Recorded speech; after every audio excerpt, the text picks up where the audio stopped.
Guys, kumukulo ng ating paksiw na galunggong. Happy-tummy na naman po tayo niyan. Yan, makakarami na naman tayo ng kain ito. Sura ang diet natin. Yan guys, so kumukulo na siya. Malapit na siyang maluto.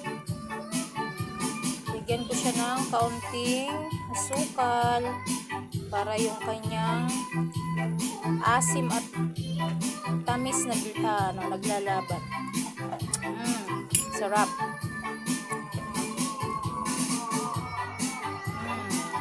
Kunting kulo na lang, luto na.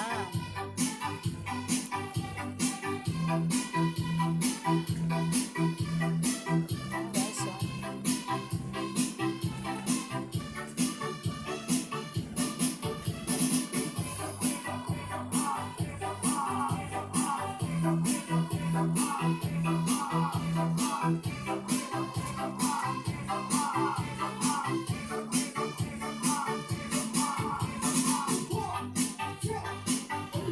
Thank you for watching, guys.